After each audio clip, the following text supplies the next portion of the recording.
भारत के मशहूर ठग नटवरलाल का असली नाम मिथिलेश कुमार श्रीवास्तव था। नटवरलाल का जन्म 1912 में बिहार राज्य के सीवान नाम के जिले के बनगरा गांव में हुआ। नटवरलाल एक प्रसिद्ध भारतीय शख्स था जिसने ठगी करते हुए ताजमहल, लाल किला, राष्ट्रपति भवन और संसद भवन तक को कई बार सरकारी कर्मचारी बनकर बेच दिया था। कहानी के मुताबिक बिहार के सीवान जिले के बनगरा गांव का रहने वाला मिथिलेश कुमार श्रीवास्तव धनी जमींदार रघुनाथ प्रसाद का बड़ा बेटा था। मिथिलेश पढ़ने में एक औसत छात्र था। पढ़ाई के बजाय फुटबॉल और शतरंज में उसकी रुचि ज्यादा थी। कहते हैं कि मैट्रिक के परीक्षा में फेल होने पर मिथिलेश को उसके पिता ने बहुत मारा। एक बार मिथिलेश को उनके पड़ोसी ने बैंक ड्राफ्ट जमा करने के लिए भेजा। वहां जाकर मिथिलेश ने सहाय के हस्ताक्षर को हूबहू कॉपी किया। उस समय मिथिलेश को पहली बार लगा कि वो जालसाजी का काम कर सकता है। उस दिन के बाद से मिथिलेश कुछ दिनों तक अपने पड़ोसी के खाते से पैसे निकालता रहा। जब मिथिलेश के पड़ोसी को इस बात की भनक लगी, तब तक मिथिलेश अकाउंट से 1000 रुपए निकाल चुके थे। पता चलने के बाद मिथिलेश कलकत्ता भाग गए। उस समय उसकी जेब में सिर्फ 5 रुपए थे। कलकत्ता में मिथिलेश ने बिजली के खंभे के नीचे पढ़ाई की। बाद में सेठ केशवराम नाम के एक बंदे ने मिथिलेश को अपने बेटे को पढ़ाने के लिए रख लिया, साथ ही शेयर बाजार में दलाली का काम करने लगा। मिथिलेश ने सेठ से अपनी पढ़ाई के लिए पैसे उधार मांगे, जिसे सेठ ने देने से इनकार कर दिया। सेठ के इनकार करने से मिथिलेश इतना चिढ़ गया कि उसने रुई की गांठ खरीदने के नाम पर सेठ से 4.5 लाख ठग लिए। जालसाजी के किस्से। नटवरलाल ने सैकड़ों लोगों को धोखा दिया और 50 से अधिक छद्म नामों का इस्तेमाल किया। नटवरलाल हमेशा ठगी के लिए शहर बदलता रहता था। लोगों को धोखा देने के लिए उपन्यासों से पढ़कर आइडिया इस्तेमाल करता था। ठगी में नटवरलाल इतने शातिर था, सरकारी कर्मचारी का भेष धरकर नटवरलाल ने विदेशियों को उसने 3 बार ताजमहल, 2 बार लाल किला, 1 बार राष्ट्रपति भवन और 1 बार संसद भवन तक को बेच दिया था। राष्ट्रपति राजेंद्र प्रसाद के फर्जी साइन करके नटवरलाल ने संसद को बेच दिया था। जिस समय संसद को बेचा था, उस समय सारे सांसद वहीं मौजूद थे। कहते हैं कि नटवरलाल के 52 नाम थे, उन्हीं में से एक नाम नटवरलाल था। इनकी ठगी पर मिस्टर नटवरलाल फिल्म भी बन चुकी है, जिसमें अमिताभ बच्चन ने इनका रोल निभाया है। वह प्रसिद्ध हस्तियों के हस्ताक्षर बनाने में भी माहिर था। कहा यह भी जाता है कि नटवरलाल कई बड़े उद्योगपतियों को भी धोखा दिया था।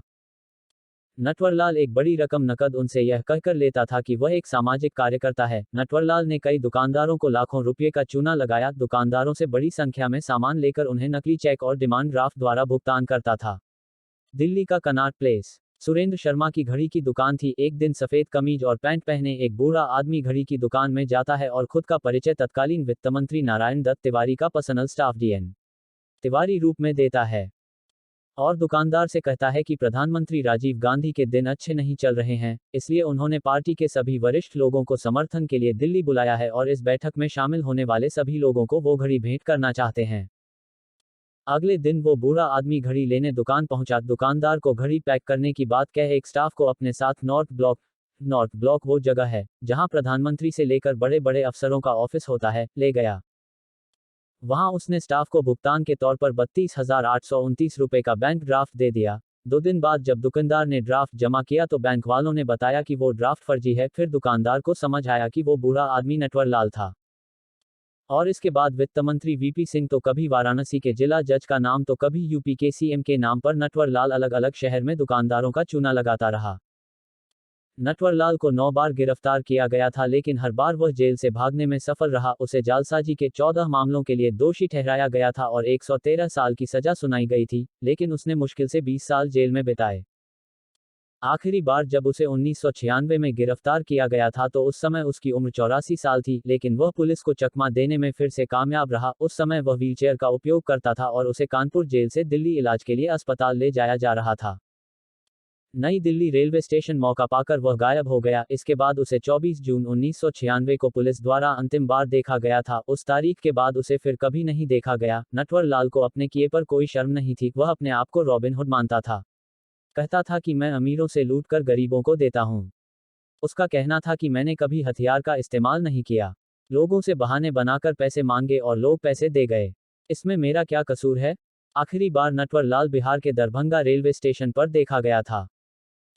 पुलिस में पुराने थानेदार ने जो सिपाही के जमाने से नटवरलाल को जानता था, उसे पहचान लिया। नटवरलाल ने भी देख लिया कि उसे पहचान लिया गया है। सिपाही अपने साथियों को लेने थाने के भीतर गया और नटवरलाल गायब था।